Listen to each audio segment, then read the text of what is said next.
Lisa Morgan stood in the huge white chamber and watched the numbers change on the giant screen above her head. Her hands were shaking. She tried to stop them, but could not. The final vote was almost complete. 847 civilizations voted yes. 12 voted no. 3 did not vote at all. The result was clear. Earth was being kicked out of the Galactic Federation. Lisa felt sick to her stomach. She had been Earth's ambassador for 6 years. She had worked so hard to make the other species. Like humans, she had made speeches about peace and friendship. She had signed trade deals and defense agreements. None of it mattered now. The alien delegates around her were making happy noises. Some clicked their claws together. Others flashed bright colors on their skin. A few were actually dancing. They were celebrating the end of humanity's membership in the galaxy's biggest club. Captain Jake Sullivan stood beside Lisa. His jaw was tight and his eyes were angry. Jake had been her military aide for 3 years. He was a good soldier and a better friend. Right now he looked like he wanted to punch someone. "This is wrong," Jake whispered to her. "We saved those people on Kepler Station. We did the right thing." Lisa nodded, but said nothing. The Kepler incident was why they were here today. Human Marines had fought off pirates who were attacking a mining colony. The Marines had used heavy weapons and aggressive tactics. They had killed all the pirates and saved 3,000 innocent workers. But the galaxy did not see it that way. They said humans were too violent, too willing to fight, too dangerous to be around peaceful species. The tall crystal being at the bar front of the chamber raised one of her sharp arms. This was Vexthara, the council speaker. She was from a race called the Andorians. They looked like walking diamonds and thought they were better than everyone else. "The vote is complete," Vexthara said. Her voice sounded like breaking glass. "The human species is found guilty of excessive violence, unpredictable behavior, and failure to follow galactic peace protocols." Lisa wanted to scream. Excessive violence? The pirates had been torturing prisoners when the Marines arrived. Unpredictable behavior? Humans always tried to save lives first and ask questions later. How is that unpredictable? "The sentence is immediate expulsion from the Galactic Federation," Vexthara continued. "All human personnel, ships, and installations must be removed from Federation space within 30 standard days. All trade agreements are canceled. All technology sharing programs are ended. The human homeworld of Earth and all human colonies are hereby quarantined." Jake's hand moved toward his sidearm. Lisa quickly grabbed his wrist and shook her head. Starting a fight here would only prove the aliens right about humans being violent.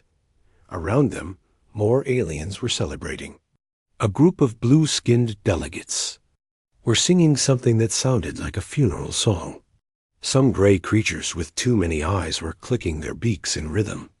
Even the normally quiet tree people were swaying their branches happily. Lisa heard pieces of their conversations. As they walked past her, they were saying things like, "Finally, and about time, and now we can have real peace." One alien said humans had always been a mistake. Another said Earth should never have been contacted in the first place. Lisa felt her tablet buzz. She looked down and saw an encrypted message from Earth. It was from President Katie Walsh.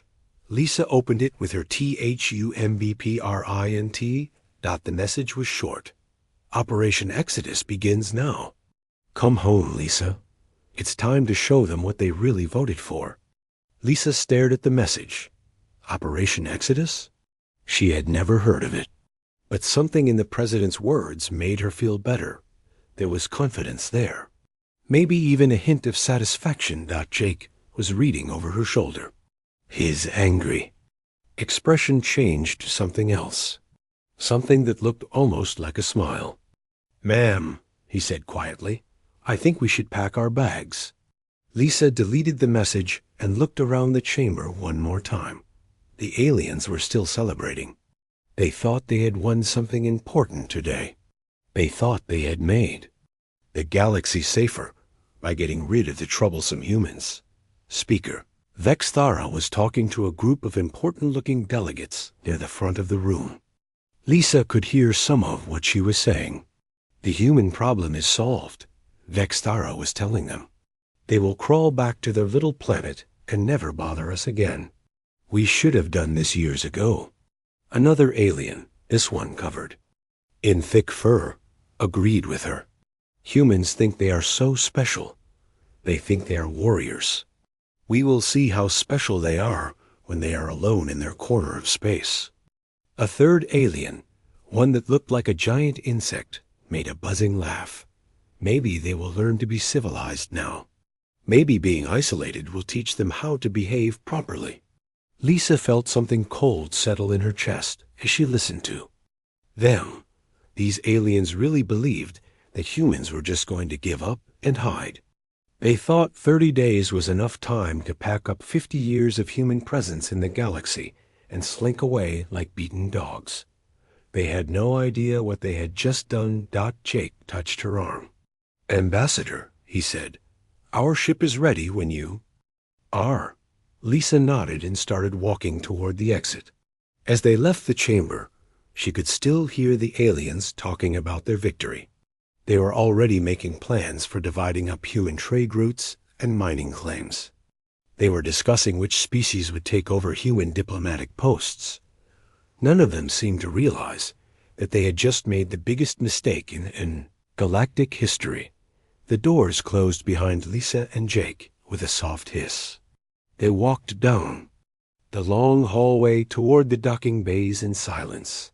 Other human personnel were already leaving. Diplomats, trade officials, military officers, and civilian contractors were all heading for the exits, but nobody looked defeated. If anything, they looked determined. Lisa smiled for the first time all day. The galaxy had voted to banish Earth. They thought they were getting rid of a problem. Instead, they had just freed humanity from playing by their rules. Time to go home and show the galaxy what humans could really do when the gloves came off. Admiral Ben Carter stood on the bridge of the dreadnought Independence and watched the countdown timer on his main screen. 28 days, 14 hours, and 32 minutes until the deadline. Around him, his crew worked quietly at their stations. To anyone watching from outside, it looked like the Independence was just another human warship preparing to leave Federation space in defeat. The aliens monitoring them saw cargo shuttles loading supplies and personal belongings. They saw crew members packing up their quarters. Everything looked normal, but Ben knew better. The Independence was not retreating.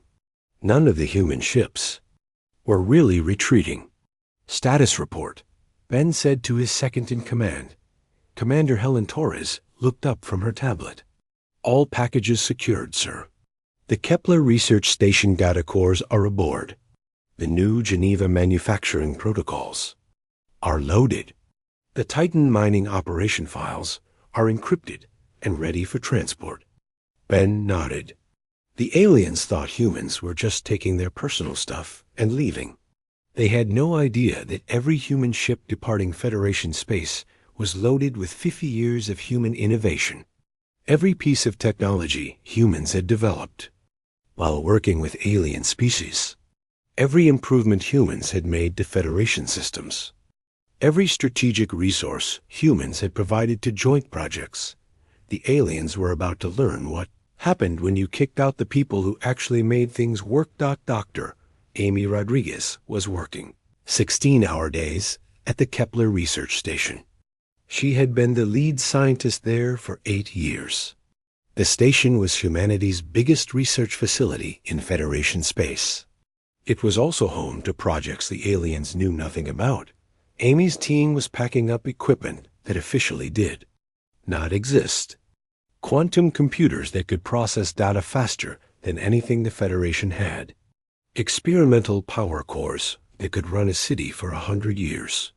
weapons technology that made Federation military hardware look like children's toys. "How much time do we have?" asked Dr. Pete Johnson, Amy's assistant. 6 hours before the transport ships arrive," Amy said. "Make sure the black projects are loaded first. The aliens can have the public research data. They cannot have the real discoveries." Pete nodded and went back to work. Around them, other scientists were carefully packing away years of secret human research. The Federation species had always wondered why humans seemed so creative and adaptable. They called it chaos and disorder. They never understood that human unpredictability was actually humanity's greatest weapon. The aliens were about to find out just how unpredictable humans could be. On New Geneva Colony, Colonel Ray Thompson was overseeing the evacuation of 2 million human colonists. The aliens living on nearby worlds watched the transport ships come and go. They seemed happy to see the humans leaving. Ray's neighbor, a tall alien with green skin and 4 arms, had come to say goodbye. His name was Ziegter, and he ran a small trading business. "I am sorry to see you go," Ziegter said, "but perhaps it is for the best. Humans are too intense for peaceful life." Ray smiled and shook one of Ziegter's hands. "Maybe you are right," he said. "Maybe we do not belong here." What Ziegter did not know was that the human colony had been producing advanced military equipment for years. The factories that he thought made farming tools and construction equipment had been secretly building weapons and spacecraft. The mines that he thought produced basic metals had been extracting rare elements needed for faster-than-light engines. As the last transport ship lifted off from New Geneva, Ray looked down at the colony one final time. The aliens could have the empty buildings and the basic infrastructure. They could not have the hidden manufacturing plants buried deep underground. Those would self-destruct in exactly 72 hours. Far from Federation space, in a region the aliens called the Void Reaches, something incredible was happening. The Void Reaches were considered worthless by Federation standards. No useful planets, no valuable resources, no strategic importance. The aliens were wrong about that too. Captain Lisa Morgan, recently returned from her failed diplomatic mission, stood on the observation deck of the massive space station that humans had been building in secret for 20 years. Through the windows, she could see dozens of human ships arriving every hour.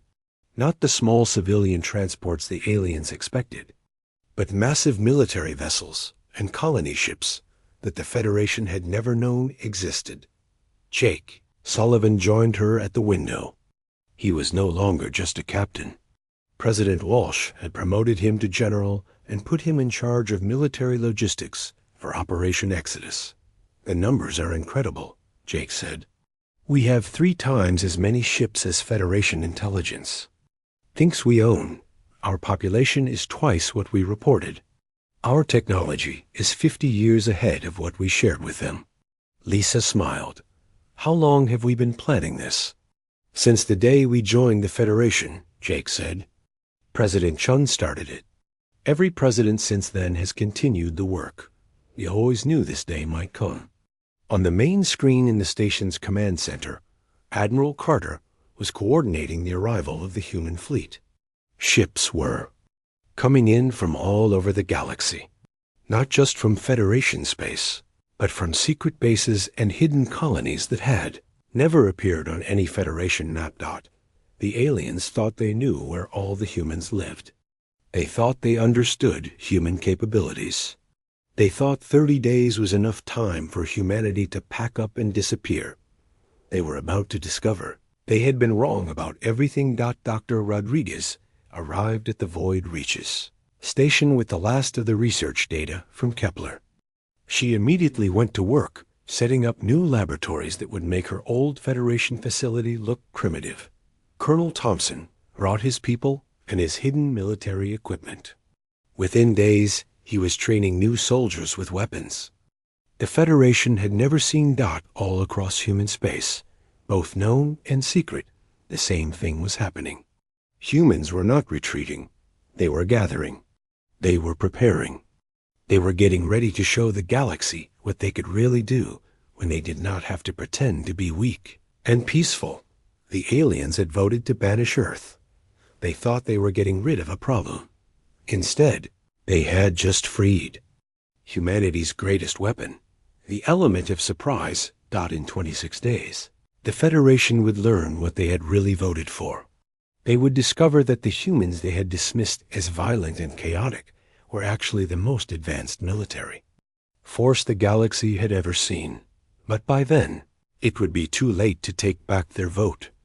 The bridge behind Earth was already burning. 6 months had passed since the humans left Federation space. Clixta stared at the broken assembly line in his factory on Mechania and wanted to scream. Nothing worked properly anymore. Before the humans left, production at the Mechania industrial complex had been smooth and efficient. The human engineers had taught his people new ways to build things, better ways, faster ways, ways that actually made sense. Now those humans were gone, and everything was falling apart. "Sir," said his assistant, Vikina, the third assembly line, "has stopped working again. The Zentari technicians cannot figure out how to fix it." Clixta rubbed his 4 eyes with his claws. The Zentari were supposed to be smart. They were supposed to understand machines. But they could not make the human-designed systems work properly. "What about the Andorian specialists?" Clixta asked. "They say the human methods are too chaotic," Vikina replied. "They want to redesign everything from the beginning. It will take 3 years. 3 years.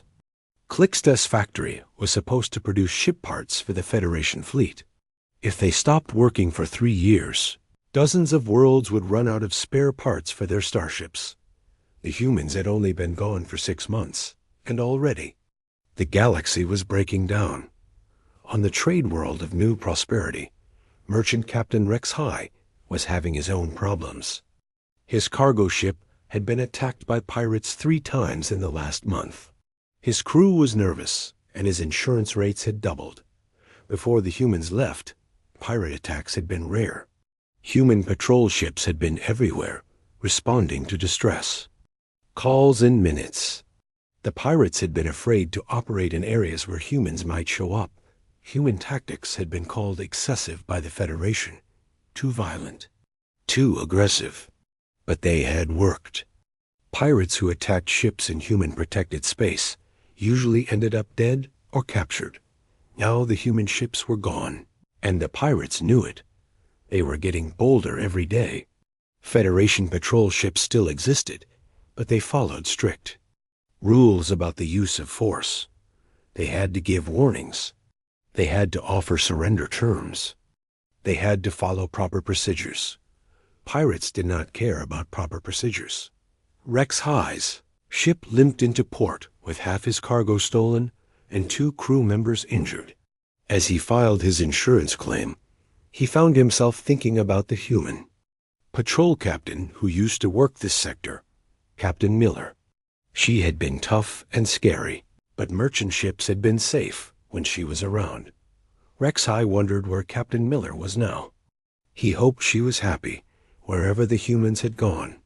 Far away in the void reaches, Captain Susan Miller was very happy indeed. She stood on the bridge of her new ship, the Retribution, and watched her crew conduct weapons tests. The Retribution was 3 times larger than her old Federation patrol ship and carried enough firepower to destroy a small moon. "All systems green," reported her weapons officer. "Ready to fire on your command." Susan smiled. Fire.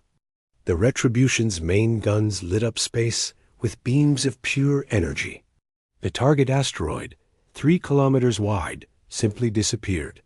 Not destroyed, not broken apart, vaporized completely. "Excellent," Susan said. "How long to recharge?" 30 seconds, Captain." Susan nodded. Her old Federation ship had needed 10 minutes to recharge after firing its main weapon once. The Retribution could fire continuously for hours. Admiral Ben Carter watched the weapons test from his command ship, the Endeavour. The Endeavour was not just a warship. It was a mobile base the size of a small city, with factories and shipyards and laboratories built into its hull. "Impressive," he said to Commander Torres. "How many ships like the Retribution do we have now?" 237, Torres replied, with more being completed every week. Ben smiled. The Federation thought humans had 12 major warships. They were wrong by a factor of 50. His communication officer looked up from her station. "Sir, we are receiving a distress call." "From who?" "Federation ship Harmony. They are under attack by pirates in the Outer Rim." Ben thought for a moment. The Outer Rim was technically still Federation space, but it was far from the core worlds. It would take Federation forces days to respond to the distress call. "How far are we from their position?" Ben asked. 30 minutes at maximum speed." Ben looked at the tactical display. The Harmony was a civilian transport carrying refugees from a war zone. 500 innocent people were about to die while Federation forces followed their slow procedures and proper protocols. "Set course for the Harmony," Ben ordered. "Maximum speed." "Sir," Torres said quietly, "we will be entering Federation space. If they detect us... and they will learn something important." Ben replied. 20-8 minutes later, the Retribution dropped out of faster-than-light travel near the Harmony. The civilian ship was surrounded by 6 pirate vessels. The pirates were demanding that the refugees surrender their food and medical supplies. "This is Captain Miller of the human ship Retribution." Susan broadcast on all frequencies. "Pirates, you have 10 seconds to withdraw or be destroyed." The pirate leader laughed over the radio. "Humans? I thought you cowards ran away months ago. There is only 1 of you and 6 of us." 5 seconds, Susan said calmly. The pirates opened fire on the Retribution. Their weapons hit the human ship's shields and did absolutely nothing. The Retribution did not even slow down. Susan sighed. "Time's up." The Retribution fired once. All 6 pirate ships exploded simultaneously. The debris field was so small that the Harmony's sensors could barely detect it. "This is Captain Rex High of the Harmony," came a shocked voice over the radio. "Who... what? How did you do that?" "Standard human anti-piracy protocols," Susan replied. "Are you injured?" "No, we are fine. But I thought the Federation said humans were banished." "We were," Susan said. "We do not work for the Federation anymore. We work for ourselves." She cut the communication and turned to her crew. "Set course for home. Our work here is done." The Harmony's crew watched in amazement as the massive human warship disappeared into faster-than-light travel. Rex High, who had been worried about Captain Miller's happiness, now understood that his concerns had been unnecessary. The humans were not hiding somewhere, feeling sorry for themselves. They were stronger than ever. News of the incident spread quickly through Federation space. A single human ship had destroyed 6 pirate vessels in less than 30 seconds.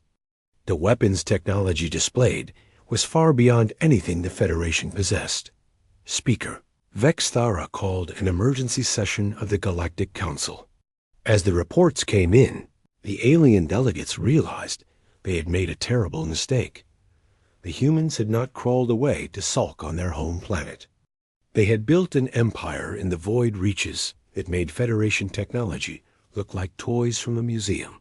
The galaxy had voted to banish Earth, thinking they were getting rid of a violent and unpredictable species. Instead, they had freed humanity to become something far more dangerous than they had ever imagined. The bridge was not just burned now. It was completely destroyed, and the humans were just getting started. Speaker Vex Thara had never felt nervous before in her 300 years of life. But as her flagship approached the edge of human space in the void reaches, her crystalline hands were actually shaking. The reports from the Harmony incident had shaken the entire Federation. A single human ship had destroyed 6 pirate vessels without breaking stride. The weapons technology displayed was decades ahead of anything that the Federation possessed. Now Vexthara was leading a diplomatic mission to negotiate with the humans. The Federation Council had sent her to offer humanity limited readmission under strict new terms. They expected the humans to be grateful for a second chance. Vexthara was no longer sure that was a good idea. "Speaker," said her aide, "we are being scanned by multiple human vessels. Their scanning technology is very advanced." Through the windows of her flagship, Vexthara could see the human border patrol. What she saw made her stomach drop. The human ships were enormous, sleek, beautiful in a terrifying way. They made her own flagship look like a primitive cargo hauler. "This is Admiral Ben Carter of the human vessel Endeavor," came a voice over the radio. "State your business in human space." Vexthara straightened her robes and activated the communication system. "This is Speaker Vexthara of the Galactic Federation. I request a meeting to discuss diplomatic relations." There was a long pause. Then Admiral Carter's voice returned, and Vexthara could hear the amusement in it. "Permission granted. Follow the escort ships to the Endeavor. Do not deviate from the assigned course." 2 human ships appeared beside Vexthara's flagship. They were smaller than her vessel, but something about them radiated danger. Her pilot followed them nervously through the human fleet. What Vexthara saw as they traveled made her more afraid with each passing minute. Human ships were everywhere. Not dozens, but hundreds. Not small patrol vessels, but massive warships and battle stations. This was not the scattered remnant of a banished species. This was a military force that could conquer half the galaxy. The Endeavor was the largest ship Vexthara had ever seen. It was a city in space, bristling with weapons and covered in armor, that seemed to shimmer with its own inner light. Her flagship looked like a toy beside it. Admiral Carter met her in a conference room that was larger than most Federation Council chambers. He was a tall man with gray hair and cold blue eyes. Behind him stood other human officers, all looking confident and relaxed. "Speaker Vexthara," Carter said, not bothering to stand up. "I understand you have an offer for us." Vexthara had practiced this speech for days. She had planned to be gracious but firm, to offer humanity a path back to civilization while making it clear that they would need to follow Federation rules. Looking at Admiral Carter and his officers, those words died in her throat. "The Federation is prepared to offer humanity limited membership," she said instead. "You would be allowed to maintain a small fleet for self-defense. Your trade would be monitored to ensure compliance with peace protocols. Your military actions would require Federation approval." Admiral Carter smiled. It was not a nice smile. "Let me make sure I understand," he said. "You want us to come back and follow the same rules that got us kicked out in the first place." "The Federation recognizes that mistakes were made," Vexthara said, "but humanity must prove that it can behave responsibly." Carter stood up. Even sitting down, he had been intimidating. Standing, he was terrifying. "Speaker Vexthara," he said quietly, "humanity is done taking orders from the Federation. We tried playing by your rules for 50 years. You repaid us by voting us out when we saved innocent lives. Now you want us to come crawling back and beg for scraps?" He walked to the window and gestured at the human fleet outside. "Does this look like we need your permission for anything?" Vexthara looked out at the massive human warships and felt something she had never experienced before. Fear. Real, deep, bone-shaking fear. "Admiral," she said, "surely we can reach some agreement. We can," Carter said. "Humanity will deal with individual species that treat us as equals. We will trade with those who offer fair terms." We will defend those who align with us, but we will never again submit to Federation authority. Vexthara left the Endeavor with her mission failed. As her ship traveled back to Federation space, she sent an urgent message to the Council. The humans were not interested in reconciliation. They were not interested in following Federation rules. They had become something else entirely. 3 days after Vexthara's return, the Zentari Empire made a decision that would change galactic history forever. Emperor Krex announced that humanity represented a clear threat to galactic peace. The Zentari would launch a preemptive strike to eliminate the human military before it could grow stronger. It was the worst mistake the Zentari had ever made. Captain Nick Hayes was on patrol duty when the Zentari attack fleet appeared at the edge of human space. 50 Zentari warships, the largest military force the Empire had ever assembled. "This is Captain Hayes to all human vessels," he broadcast. "We have incoming hostiles. 50 Zentari ships moving to attack formation. All units prepare to demonstrate proper human military doctrine." Nick's ship, the Vengeance, was one of 12 human vessels in the area. By Federation standards, they were hopelessly outnumbered. By human standards, it was barely a fair fight. "Link established," reported Nick's communications officer. "All ships are connected." Dr. Amy Rodriguez had been right about human neural patterns. The quantum consciousness network allowed human crews to share thoughts and reactions in real time. 12 human ships could fight as one organism, anticipating each other's moves, coordinating attacks with impossible precision. The Zentari opened fire first. Their weapons lit up space with energy beams and missile trails. It was an impressive display of firepower. It did absolutely nothing to the human ships. Human shield technology had advanced far beyond Federation standards. The Zentari weapons hit the human vessels and simply disappeared, absorbed by energy fields that the aliens could not even detect. Nick smiled. "All ships return fire. Let's show them how humans fight." The 12 human ships moved in perfect coordination. They did not spread out or form defensive lines like Federation tactics required. Instead, they flowed through space like a school of deadly fish, striking and retreating and striking again. The Zentari fleet tried to respond, but they could not keep up. Human ships appeared where they were not expected. Human weapons fired from impossible angles. Human tactics followed no patterns that alien commanders could predict. In less than 10 minutes, it was over. 47 Zentari ships were destroyed. 3 had surrendered. Not a single human vessel had even been damaged.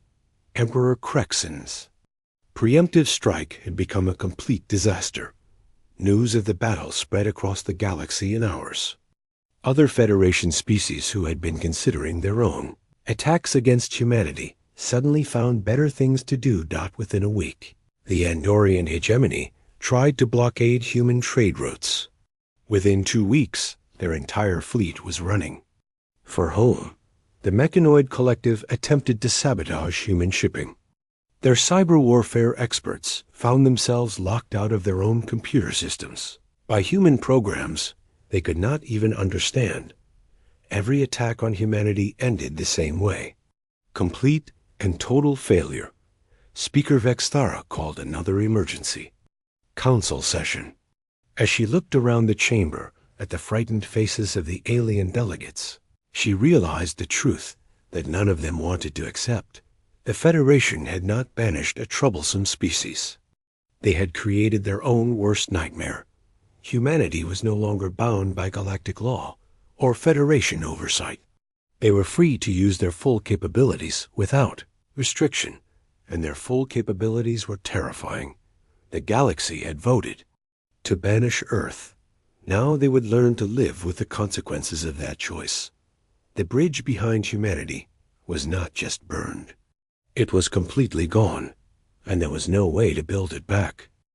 1 year after the banishment, President Katie Walsh stood in her office on New Terra and watched the galaxy tear itself apart. Through the large windows, she could see the human capital city spreading across the green hills of humanity's new.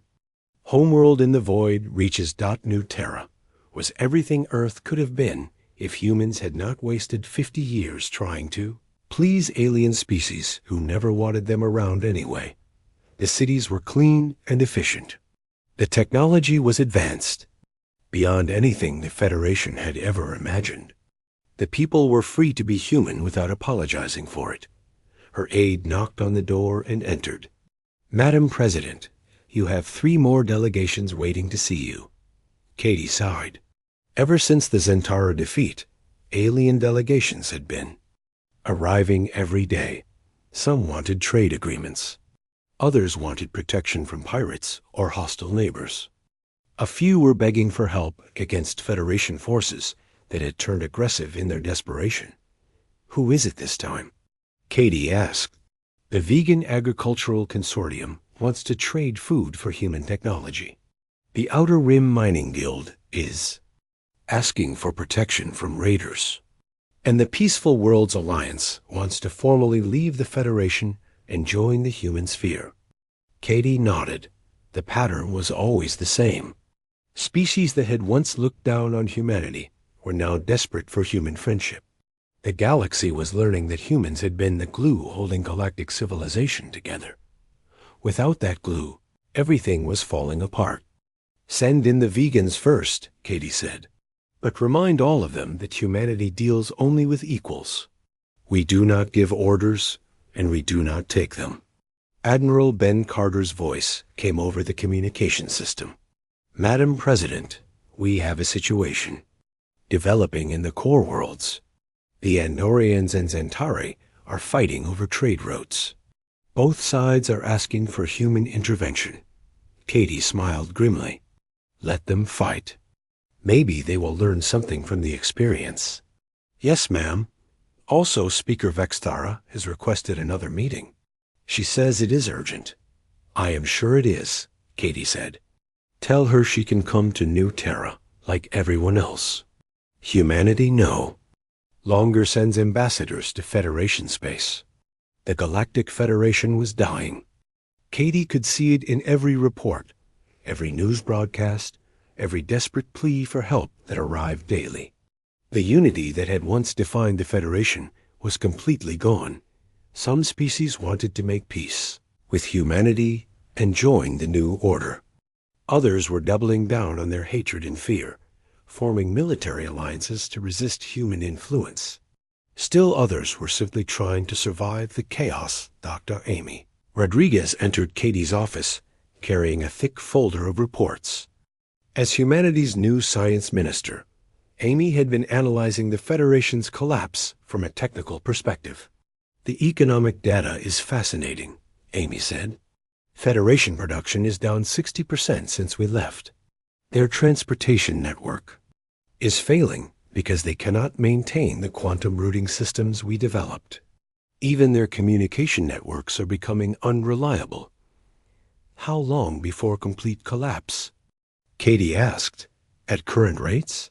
6 months for the outer worlds. Maybe a year for the core systems." Katie looked out the window again. In the distance, she could see human cargo ships preparing to depart for various alien worlds. Not Federation worlds. Individual planets and systems that had chosen to deal with humanity directly. The new trade network was growing every day. Species that aligned with humanity got access to human technology and protection. Those that remained hostile got nothing. It was a much better system than the old Federation bureaucracy. Colonel Ray Thompson, now General Thompson and head of Human Defense Forces, brought Katie the daily security briefing. "The situation is stabilizing in our favor," he reported.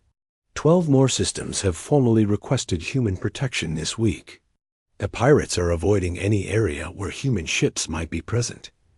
"Any Federation military movements?" Katie asked. "They are concentrating their remaining forces around the core worlds. Intelligence suggests they are planning some kind of final offensive against us." Katie laughed. With what? Half their fleet has been destroyed or captured. The other half is dealing with rebellions on their own worlds. Ray smiled. That is what makes it interesting. Desperation makes people do stupid things. 3 hours later, Katie was proven right.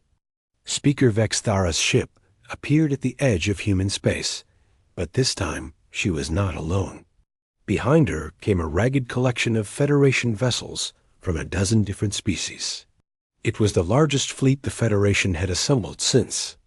The Zentari attack, Admiral Carter's voice came over the communication system again. Madam President, we have incoming hostiles. 43 Federation ships moving in attack formation. How many human ships in the area? Katie asked. 7. Katie smiled. More than enough. Tell Captain Hayes he has permission to end this quickly. The battle was not really a battle. It was a demonstration. The 7 human ships moved through the Federation fleet like wolves through sheep. Federation weapons could not penetrate human. Shields. Federation tactics could not match human coordination. Federation ships could not escape human speed dot in 15 minutes. The Federation's last major fleet was scattered wreckage floating in space dot speaker. Vexthara's ship had not joined the attack. She had watched from a safe distance as her allies were destroyed. Now her ship approached the human border under a white flag of surrender. Katie decided to meet with Vexthara personally. Not because she had to, but because she wanted to see the expression on the alien's face. They met aboard Admiral Carter's flagship, the Endeavor. Vexthara looked old and tired. Her crystalline body had lost its shine. Her movements were slow and defeated. President Walsh, Vexthara said, the Federation is prepared to offer humanity complete restoration to membership. Full voting rights, no restrictions on military actions. Control over 3 core worlds. Katie stared at the alien leader for a long moment. Then she began to laugh. Speaker Vexthara, Katie said when she stopped laughing, you still do not understand. Humanity does not want to rejoin the Federation. We do not want your voting rights, or your core worlds, or your membership. Vexthara's face showed confusion. Then what do you want? Nothing from you, Katie said. We want to trade with species that offer fair terms. We want to protect worlds that align with us. We want to build a better galaxy without Federation interference. But the chaos, Vexthara said desperately, the wars, the piracy, the economic collapse, only humanity can stop it. Katie nodded. You are right. Only humanity can stop it. And we will, for our friends, for our allies, for species that treat us as equals. She stood up and looked down at the defeated alien leader. The Federation voted to banish Earth when we played by your rules, Katie said. You thought you were solving a problem. Instead, you freed us to build something better. But what about the Federation? Vexthara asked. What about Galactic? Unity? Katie smiled coldly. The Federation chose its path when it voted to banish humanity. Now it can live with the consequences. She turned and walked toward the door. General Thompson will escort you back to your ship. Do not return to human space again. As Vexthara was led away, Katie looked out at the stars. The galaxy was changing. The old order was dead. The new order belonged to humanity and its chosen allies. The bridge behind Earth was not just burned. It was gone forever, and humanity was exactly where it wanted to be. Free.